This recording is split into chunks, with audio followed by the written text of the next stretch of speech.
समायरा ओमकार के हाथ पर दवा लगा रही थी और साथ ही साथ उसे डांट भी रही थी। वहीं ओमकार मुस्कुराते हुए उसके चेहरे को देखे जा रहा था और फिर जब समायरा दवा लगाकर खड़ी हो जाती है तो वो उससे कहता है, तुमने तो कहा था कि तुम्हें मेरी फिक्र नहीं होती, तो अब ये सब क्यों कर रही थी? समायरा उसकी तरफ देखती है और कहती है, मैंने कहा ना, मुझे कोई फिक्र नहीं होती तुम्हारी। ओमकार अभी भी उसी की तरफ देख रहा था कि तभी समायरा अपना चेहरा उसकी तरफ बढ़ाने लग जाती है और उसे अपने करीब आता देख ओमकार पीछे होने लगता है और थोड़ा हकलाते हुए उससे कहता है, क्या कर रही हो ये सब तुम? समायरा कोई जवाब नहीं देती और वैसे ही आगे आती रहती है और वहीं जो ओमकार झट से अपनी आँखों को बंद कर लेता है और जब उसे कुछ महसूस नहीं होता तो वो अपनी आँखें कुछ पल बाद खोलता है और देखता है कि समायरा अपने हाथ में पेपर पकड़े उसके सामने खड़ी थी और उसे देख ओमकार अपना सिर हिला देता है और मन ही मन खुद से कहता है, अच्छा तो ये पीछे पड़े पेपर उठा रही थी तुम, मुझे लगा कि ये कहकर ओमकार अपने सिर के पीछे हाथ घुमाता है और समायरा की तरफ देखने लग जाता है जो इस समय पूरी तरह से उन पेपर्स में खोई हुई थी। वहीं उन दोनों के कमरे के बाहर खड़ी रूही बड़ी ही शिद्दत से उन्हें घूरे जा रही थी। वो ना जाने कब से वहीं खड़ी थी और उन्हें देख रही थी और साथ ही चिढ़ भी रही थी। रूही उन दोनों को देखते हुए मन ही मन खुद से कहती है, ये समायरा मेरे ओम के करीब आ रही है, कहीं ऐसा ना हो कि ओम इससे प्यार करने लगे और मुझसे हमेशा के लिए दूर हो जाए। नहीं नहीं, मैं ऐसा नहीं होने दे सकती। मुझे कुछ भी कर इस समायरा नाम की मुसीबत को ओम की जिंदगी से निकालना ही होगा।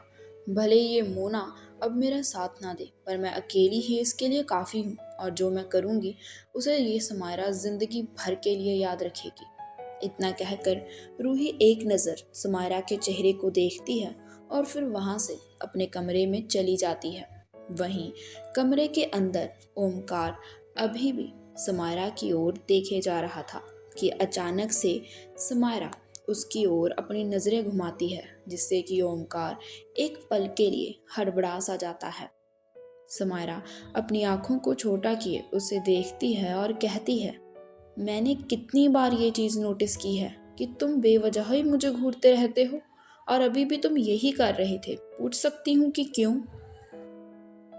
ओमकार खुद में ही कहता है, अगर मुझे पता होता कि मैं तुम्हें ऐसे क्यों देखता हूँ तो मैं तुम्हें पहले ही बता देता, पर अब क्या बताऊँ जब खुद को ही नहीं पता।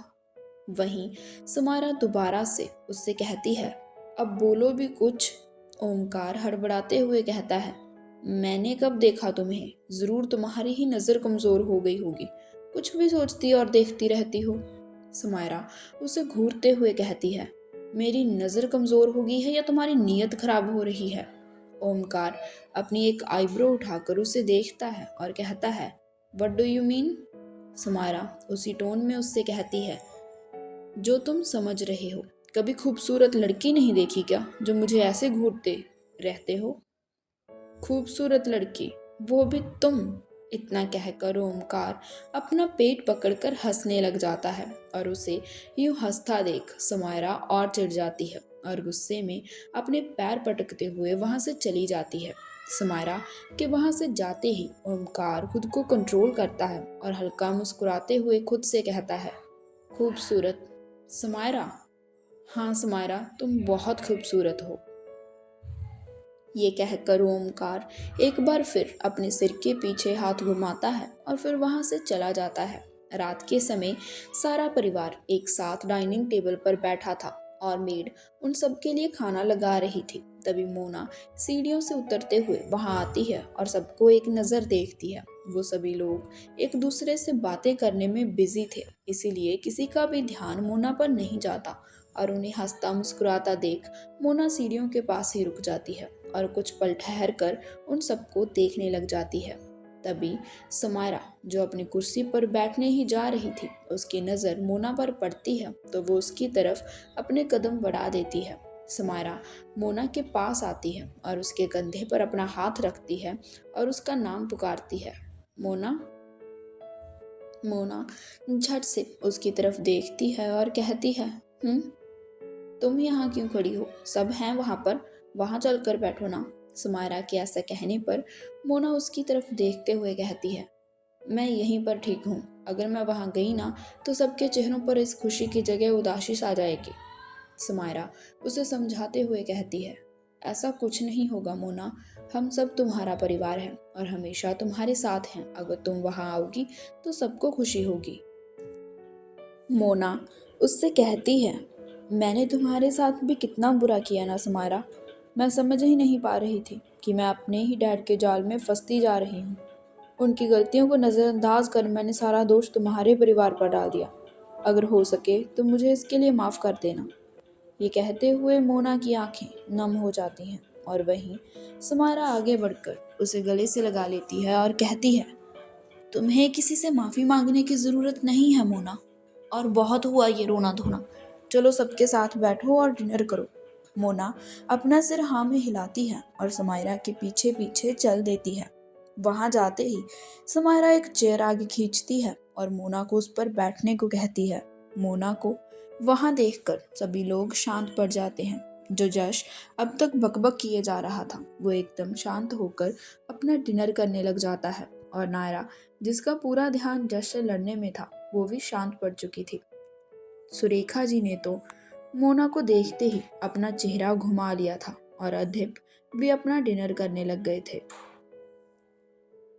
मोना एक नज़र सबके चेहरों को देखती है और फिर भीगी पलकों के साथ सिर झुकाए अपना डिनर करने लगती है। समायरा ने मोना के चेहरे पर आई उदासी देख ली थी तो वो अपने बगल में बैठे ओमकार को इशारा करती है और उसका इशारा ओमकार समझ आता है और जानबूझकर मोना से बात शुरू करते हुए कहता है, तो मोना, तुमने आगे का क्या सोचा है? ओमकार के मुंह से अचानक से अपना नाम सुन मोना चौंक उठती है और झट से कहती है, किस किस बारे में? ओमकार खाना बीच में छोड़ उसे देखते हुए कहता है, आगे कुछ तो करोगी ना, मतलब कुछ करियर वगैरह के लिए सोचा तो होगा तुमने कुछ। मोना उसे कुछ कहने ही जा रही थी कि सुरेखा बीच में बोल पड़ती है और कहती है, अगर दूसरों के खिलाफ साजिशें करने से फुर्सत मिली हो तभी तो बाकी चीजों के बारे में कोई सोचे। सुरेखा की बात सुन ओमकार और समायरा एक दूसरे को देखते हैं और मोना झट से वहां से उठकर अपने कमरे में चली जाती है और डाइनिंग टेबल पर एक गहरी शांति छा जाती है।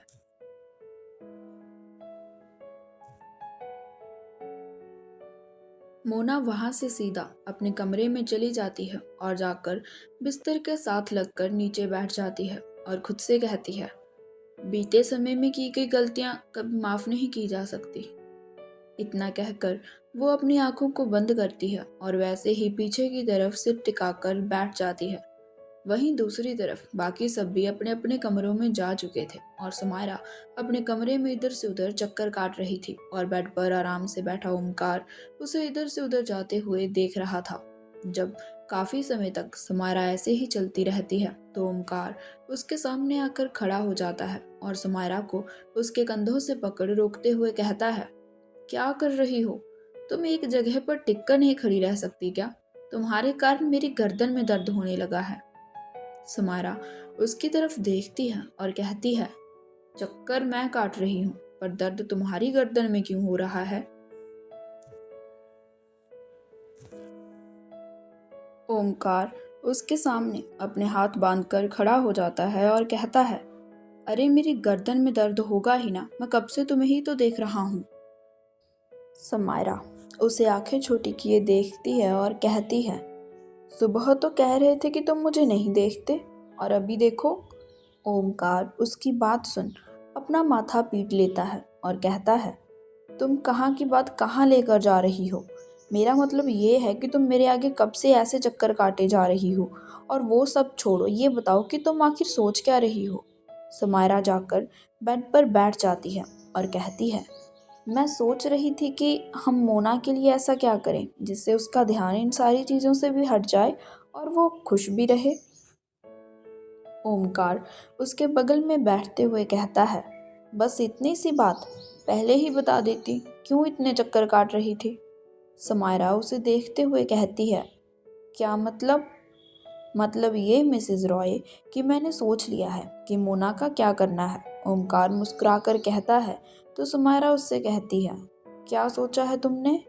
समायरा के ऐसा पूछते ही ओमकार उससे कुछ कहता है और उसकी बात सुन समायरा भी खुश हो जाती है और कहती है, हाँ ये अच्छा रहेगा, चलो अभी। पर कहाँ पर? ओमकार ने जैसे ही ये पूछा तो समायरा उसे खींचते हुए कहती है, अरे मोना को बताना भी तो होगा ना। ओमकार उसे झटके से अपनी तरफ खींच लेता है, जिस कारण समायरा सीधा जाकर उसके सीने से जा टकराती है और ओमकार वैसे ही उससे कहता है, टाइम देखा है, रात के 11 बज रहे हैं और तुम अकेली को शौक है रात रात भर जागने का, हमारे घर के बाकी लोग सो जाते हैं। ओमकार की बात सुनने के बाद समायरा भी घड़ी की तरफ देखती है और कहती है, अरे हाँ मैं तो भूल ही गई थी। ओमकार उसे देख अपना सिर हिला देता है और कहता है, चलो अभी चलें। समायरा उसे देखने लग जाती है, जैसे पूछ रही हो कि कहाँ चलना है। तो ओमकार बेड की ओर इशारा करते हुए कहता है, सोना नहीं है क्या? वैसे अगर तुम सोना नहीं चाहती तो मेरे पास कुछ और भी है करने को, बोलो। समायरा को ओमकार की बात समझ नहीं आती और वो नासमझी में उससे पूछती है, क्या? ओमकार उसे कमर से पकड़ अपने करीब कर लेता है और उसके चेहरे पर उंगलियां फिराते हुए कहता है, अभी भी ना समझी हो तो? ओमकार ने इतना कहा ही था कि समायरा खुद को उसकी पकड़ से छुड़ाती है और जल्दी से जाकर बेड की एक साइड पर लेट जाती है और अपनी आंखों को बंद कर लेती है और साथ ही अपनी बढ़ी हुई धड़कनों को संभालने लग जाती है। वहीं ओमकार उसे ऐसे करता देख हंस देता है और अपनी जगह जाकर लेट जाता है, पर अपना चेहरा समायरा की तरफ कर लेता है। वहीं समायरा ने उसकी तरफ पीठ कर रखी थी। कुछ देर बाद जब समायरा को लगता है कि ओमकार सो चुका है तो वो उसकी तरफ पलटती है और उसके चेहरे को देखने लग जाती है और उसे ऐसा करते हुए कुछ समय ही हुआ था कि ओमकार की आवाज़ उसके कानों में पड़ती है, सो जाओ और मुझे ऐसे देखना बंद करो। समायरा उसके ऐसा कहने से चौंक जाती है कि ओमकार को बंद आंखों से कैसे पता चला कि वो उसे ही देख रही थी।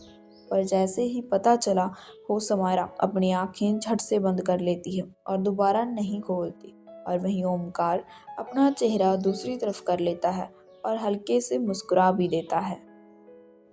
कुछ ही घंटों में सुबह भी हो जाती है और सूरज की हल्की रोशनी ओमकार और समायरा के कमरे के अंदर दाखिल होती है और वो सीधा समायरा के चेहरे पर पड़ती है और समायरा कसमसाते हुए अपनी आंखों को खोलती है और देखती है कि ओमकार अभी भी सो रहा था।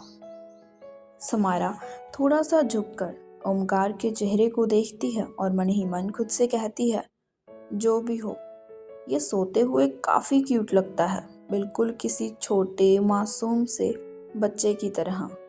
समायरा मुस्कुराते हुए वहाँ से उठती है और अलमारी की तरफ बढ़ जाती है और उसमें से अपने लिए कपड़े निकालने लगती है और काफ़ी देर सोचने के बाद वो अपने लिए एक लाइट पिंक कलर की एक बहुत सुंदर सी साड़ी निकाल लेती है और उसे लेकर बाथरूम के अंदर चली जाती है। कुछ ही देर बाद वो बाहर निकलती है और अपने कमरे में लगे उस बड़े से शीशे के आगे जाकर खड़ी हो जाती है और अपने गीले बालों को अच्छे से पोंछने लग जाती है। वहीं ओमकार भी नींद से उठ जाता है और उसकी नज़र सीधा समायरा की खुली पीठ पर पड़ती है और एक पल को वो चौंक जाता है और फिर टकटकी लगाकर उसे देखने लग जाता है। कुछ देर बाद ओमकार अपनी जगह से उठता है और समायरा को पीछे से जाकर अपनी बाहों में भर लेता है और समायरा चौंक कर उसकी तरफ देखती है और कहती है, ओ ओ तुम, ओमकार तुम ये क्या कर रहे हो? ओमकार उसे कुछ कहने से मना कर देता है और वैसे ही खड़े हुए समायरा की गर्दन पर अपने होंठ रख देता है और उसे प्यार से चूमने लग जाता है और ओमकार के होठों का स्पर्श पाते ही समायरा की आंखें अपने आप बंद हो जाती हैं और वो चाहते हुए भी उसे रोक नहीं पाती। वहीं ओमकार अपने हाथ समायरा के ब्लाउज की डोरी की तरफ बढ़ा देता है और उसे एक झटके से खींचकर खोल देता है और समायरा उसके ऐसा करने से सहर उठती है। पर वहीं ओमकार अपने होंठ समायरा की खुली पीठ पर रख देता है और जैसे ही वो आगे बढ़ने वाला होता है उसके कानों में समायरा की आवाज़ पड़ती है, क्या कर रहे हो, पागल हो गए हो क्या? ओमकार झट से अपनी आंखों को खोलता है और देखता है कि वो अभी भी अपने बेड पर ही था और तकिए को समायरा समझकर उसके साथ रोमांस किए जा रहा था और समायरा उसके बगल में खड़ी हंस रही थी और उसे खुद पर हंसता देख ओमकार अपने सिर के पीछे अपना हाथ घुमाता है और मन ही मन खुद से कहता है, ओ तो ये सब एक सपना था। ओमकार तू भी ना यार, लगता है मैं पागल हो चुका हूँ। ऐसा सपना, वो भी समायरा के साथ। अगर ऐसा सच में हुआ तो अब तक तो समायरा मुझे ज़मीन में जिंदा गाड़ देती। मुझे खुद पर कंट्रोल करना होगा। मैं भी क्या क्या सोचने लगा हूँ। ये कहते हुए ओमकार अपना सिर हिला देता है और जल्दी से बाथरूम की तरफ भाग जाता है और समायरा अपना पेट पकड़कर हंसते हुए बेड पर गिर जाती है। कुछ देर बाद ओमकार बाथरूम से बाहर निकलता है तो देखता है कि समायरा बिस्तर पर बैठी थी। शायद वो उसी का इंतज़ार कर रही थी। ओमकार जल्दी से तैयार हो जाता है और उसके तैयार होते ही समायरा उससे कहती है, चलो चलें। ओमकार अपना सिर हाँ में हिलाता है और उसके साथ चल देता है। ओमकार और समायरा वो दोनों मोना के कमरे के बाहर खड़े थे और फिर समायरा उसके कमरे का दरवाज़ा खटखटाती है तो अंदर से मोना दरवाज़ा खोलती है और उन दोनों को देखते हुए कहती है, आप दोनों यहाँ पर? ओमकार और समायरा एक दूसरे को देखते हैं और फिर मोना को लेकर कमरे के अंदर चले जाते हैं। ओमकार उसकी तरफ देखते हुए कहता है, मोना कल नीचे जो कुछ भी हुआ उसके लिए आई एम सॉरी। मोना उसकी तरफ देखती है और कहती है, अरे तुम क्यों माफ़ी मांग रहे हो? तुम्हारी गलती थोड़ी है, सारी गलती तो मेरी ही है। समायरा मोना के कंधे पर हाथ रखती है और कहती है, मोना हमने तुम्हारे लिए कुछ सोचा है। मोना उन दोनों की तरफ देखती है तो समायरा उससे कहती है, हमने सोचा है कि क्यों ना तुम अपनी पढ़ाई फिर से शुरू कर दो। मोना कुछ सोचते हुए कहती है, मैं भी यही सोच रही थी, पर कैसे? मेरा मतलब है कि अभी मेरे पास कोई काम भी नहीं है। तुम्हें काम क्यों करना है? समायरा के पूछने पर मोना उससे कहती है, अगर काम नहीं करूंगी तो अपनी फीस और बाकी के खर्चे कैसे मैनेज करूंगी? उसकी बात सुन समायरा अपना सिर हिला देती है और कनखियों से ओमकार की तरफ देखते हुए कहती है, मुझे नहीं पता था कि तुम्हारा भाई ऐसा है जो तुम्हारे खर्चे तक नहीं उठा सकता। समायरा की बात पूरी होते ही ओमकार झट से कहता है, किसने कहा तुमसे? मैं इसके लिए कुछ भी कर सकता हूँ, तो खर्चे कौन सी बड़ी बात है? मोना ओमकार की तरफ देखने लग जाती है और कहती है, तुम्हें मेरे लिए परेशान होने की कोई ज़रूरत नहीं है ओमकार। ऐसी कोई बात नहीं है मोना, और मैंने अभी कह दिया है कि तुम अपनी स्टडी फिर से शुरू कर रही हो और इसके बाद इस बारे में अभी कोई बात नहीं होगी और तुम काम के बारे में कुछ मत सोचना, सिर्फ अपनी स्टडी पर ध्यान देना, ओके? ये कहने के बाद ओमकार वहाँ से चला जाता है और मोना और समायरा एक दूसरे की तरफ देखने लग जाती हैं। वहाँ से निकल ओमकार सीधा हॉल में आ जाता है और अपना नाश्ता करने के बाद ऑफिस के लिए चला जाता है। वहीं समायरा भी अपनी कुछ ज़रूरी फाइल्स लेती है और नाश्ता कर अपने ऑफिस के लिए चली जाती है और वहाँ जाकर अपने काम में बिजी हो जाती है। शाम तक अपना सारा काम खत्म करने के बाद सभी वापस घर लौट आते हैं। सभी रॉय मैंशन के हॉल में बैठे थे कि अलका जी वहाँ आती हैं और सबसे कहती हैं, सब मेरी बात ध्यान से सुनो। सभी का ध्यान उनकी तरफ जाता है तो वो आगे कहती हैं, कल सुबह सब जल्दी उठ तैयार हो जाना क्योंकि हम सभी को मंदिर जाना है, ठीक है? नायरा उनसे पूछती है, वो तो ठीक है बड़ी माँ, पर क्या कुछ खास है कल? अलका जी हाँ में सिर हिलाती हैं और कहती हैं, हाँ, कल मैंने मंदिर में एक पूजा रखवाई है जिसमें सबका शामिल होना ज़रूरी है और कोई भी देर नहीं करेगा, खास करके यश तुम। अलका जी ने जैसे ही यश का नाम लिया, यश फटाक से बोलता है, मैं क्यों देर करूँगा, और वैसे भी मैं हमेशा टाइम से आता हूँ। नायरा उसकी बात सुन हंसते हुए कहती है, तुम, वो भी टाइम से? रहने दो, उठा तो तुमसे जाता नहीं, तुम तो कुंभकर्ण के भी मामा हो, कितनी मेहनत करनी पड़ती है तुम्हें उठाने के लिए। यश उसकी बात सुन मुंह बना लेता है कि तभी समायरा अलका जी से कहती है, माँ आप जरा ओमकार को भी जल्दी उठने के लिए कह दीजिए, आजकल इसका नया ही चल रहा है तकिए के साथ। ये कहकर समायरा हंसने लग जाती है और उसके साथ बाकी के लोग भी मुंह दबाकर हंसने लग जाते हैं। तभी यश ओमकार को छेड़ते हुए कहता है, क्या भाई आप भी ना, हमने आपको भाभी ला कर दी है और फिर भी आप तकिए के साथ, छी छी। यश की बात सुनते ही ओमकार झट से कहता है, अब जब कोई हमसे दूर रहेगा तो हमें तो तकिए से ही अपना काम चलाना पड़ेगा ना। ओमकार के इतना कहते ही समायरा आंखें फाड़े उसे देखती रहती है। उसने बिल्कुल भी उम्मीद नहीं की थी कि ओमकार ऐसा भी कुछ जवाब दे सकता है। समायरा अपना सिर झुका लेती है और फिर वहां से भाग जाती है और वहीं ओमकार को कोई फर्क नहीं पड़ रहा था। वहीं बाकी सब अपना सिर हिला देते हैं और फिर पूजा की तैयारी करने लग जाते हैं।